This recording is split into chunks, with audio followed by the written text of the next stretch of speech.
नमस्कार स्वागत करुच्ची आज मुख्य गुरुत्वपूर्ण खबर को आपण दर्शक बंधु एबे आमर हस्तगत होता खबर रही पाणीपाग संपर्कित कालबैशाखी वर्षा संपर्कित राज्यर विभिन्न स्थान में वर्तमान जारी रही कालबैशाखी तांडव एवं भीषण गरम और गुलुगुली जनजीवन को अस्तव्यस्त करुच्ची कालबैशाखीर कराल रूप किभली भाव रही पाणीपाग विज्ञानी मानकर मतामत किभली भाव रही केउ स्थान को प्रभावित कर कालबैशाखी से संपर्क में संपूर्ण विवरण मैं आपण मानक वीडियो प्रदान करी से निश्चित वीडियो प्रथम शेष पर्यंत देखिए।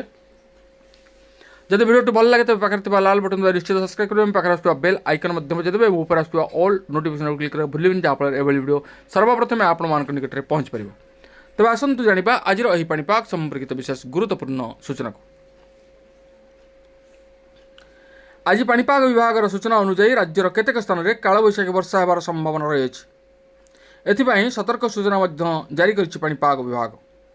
आसंता 2 दिन पर तापमात्रा 2 रु 3 डिग्री ह्रास पाइबार संभावना रही।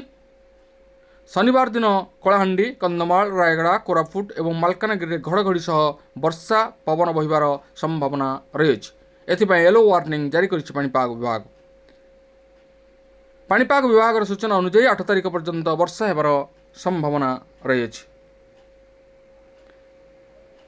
तेबे दर्शक बंधु आम देखुचे राज्यर केतक स्थान में कालबैशाखी वर्षा तांडव रचुची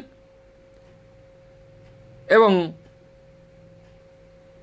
राज्यर केतक स्थान में कालबैशाखी वर्षा होबार संभावना थी सतर्क सूचना जारी कर तेबे 2 दिन पर तापमात्रा 2 रु 3 डिग्री कम पाणीपाग विभाग आकलन कर। आज कलाहांडी कंधमाल रायगड़ा कोरापुट और मालकानगिरी घड़घड़ी सह वर्षा पवन बहिबा नहीं येलो वार्निंग जारी कर। सेहीपरि मंगलवार पर्यंत राज्यर विभिन्न स्थान में घड़घड़ी सह वर्षा होगा नहीं सूचना दि जाएगी। यही समय पवन बेग घंटा प्रति 30 रु 40 किलोमीटर बेगर रही आकलन करिछि पाणीपाग विभाग।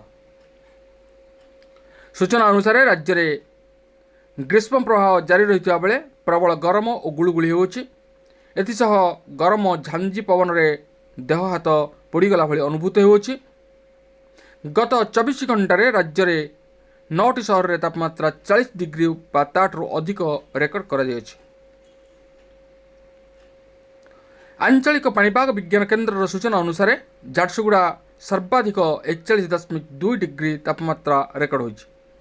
सेहीपरि अनुगुल 40.7 डिग्री, टिटलागढ़ और भद्रक 40.5, हीराकुद 40.4, बलांगीर 40.3, पारालाखेमुंडी संबलपुर और तालचेर तापमात्रा 40 डिग्री छुई। सेहीपरि दैतनगरी राजधानी भुवनेश्वर तापमात्रा 38.7 डिग्री और कटक 38.4 डिग्री रेकर्ड होइछि।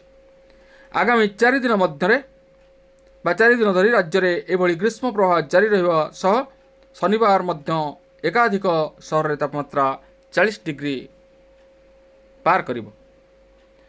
तेबे दर्शक बंधु भीषण गरम और गुलुगुली मध्य कालबैशाखीर तांडव, दिन बेला प्रबल गरम और गुलुगुली, संध्या समय को कालबैशाखी झड़ वर्षा और पवन जनजीवन को अस्तव्यस्त करुछि। तेबे एइभली भाव में ग्रीष्म प्रवाह जारी रहिले कालबैशाखी तो निश्चित ता भितरे विभिन्न प्रकार पाणीपाग नियामक जहाँकि बात्या लघुचाप सृष्टि होगा स्वाभाविक। तेबे पाणीपाग विज्ञानी पाणीपाग उपर संपूर्ण भाव में तीक्ष्ण दृष्टि रखिंट। जदि कौन लघुचाप बात्या सृष्टि हुए ताहा सेमानकर हस्तगत हुए तेबे ताहा आमे आपण मानकर अवगत निमंते निश्चित सर्वप्रथम जणाइबु।